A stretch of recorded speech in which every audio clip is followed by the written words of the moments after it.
What are the main barriers now to your hope of saving 3 million lives with telehealth?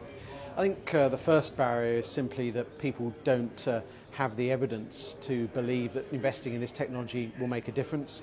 I think then there is a lack of joining up between primary and secondary care, and there's a lack of patient awareness about the benefits of integrating technology into their care packages can make. So we're now working as a department with industry and others to start to systematically knock those barriers down. Can you summarise for us what the whole system demonstrator was and what it showed you? The whole system demonstrator was a randomised controlled trial in Kent, in Cornwall and in Newham in London, and what it demonstrated was how this technology, when used appropriately as part of meeting people's healthcare needs, can dramatically reduce their emergency admissions in hospital, dramatically cut the numbers of admissions into hospital on a planned basis, and most stark of all, reduced by as much as 45% mortality rates amongst people living with long-term conditions. And the priceless thing, as we've just heard from Haris Patel, is it gives people peace of mind. And that's something we really want to see in terms of quality of life improvements. There are always calls for as much evidence as possible. Have you published enough evidence from the whole system demonstrator yet? And if not, will you? We haven't had all of the evidence published yet. There are a whole series of papers waiting for final sign-off by the British Medical Journal, and we're looking forward to the BMJ getting those out there so that they can be read by professionals and patients, and that can inform the investment decisions that we need commissioners to be making. And what has it shown as the benefits to the patients? Do they actually want control of their own healthcare? Oh, absolutely. I mean, what it shows is that where there is shared decision-making, good, robust care planning, and that decisions then include the use of the technology to monitor, it gives people back their daily lives.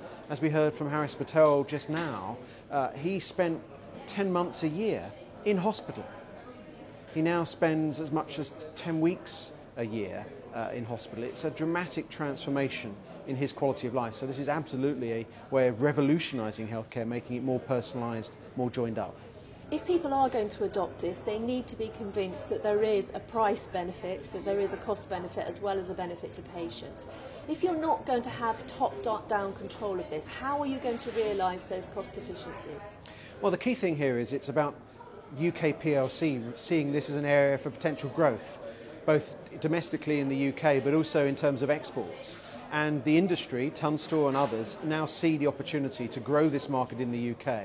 And are willing to come forward with business models that allow us to fund it. You know, reality is we all get our mobile phones not by buying them outright, we get them through our contracts. That's one of the business models we're looking to actually get the entry costs down by reducing the initial upfront costs. But are the GPs and other commissioners actually going to adopt it? There are only 3 GPs here today, we understand. Isn't that one of your barriers? Well, that's why by aligning commissioning with clinicians and having GPs leading the clinical commissioning process in the future, I think we have some really new opportunities to make sure this evidence transforms the way in which they commission services. So would you say that your pilot was worth the money? I would say it was absolutely worth having a gold standard randomised controlled trial, and I think we now have a golden opportunity to transform the lives of people as a result. So how do you want the NHS to take this forward from today? I want the NHS to be looking at the evidence. I want them to be now making investment decisions. I want them to be engaging with the industry. The industry is standing ready and wants to engage with them to support them in redesigning care pathways, to actually help roll out this technology and to help lower the costs of introduction in the first place. And if they don't buy into it, what will be the net result? They'll be condemning literally millions of our fellow citizens to lives that are built around the needs of the NHS, constantly going in and out of hospital, and in many cases living shorter lives. That's the unacceptable side of not adopting this technology.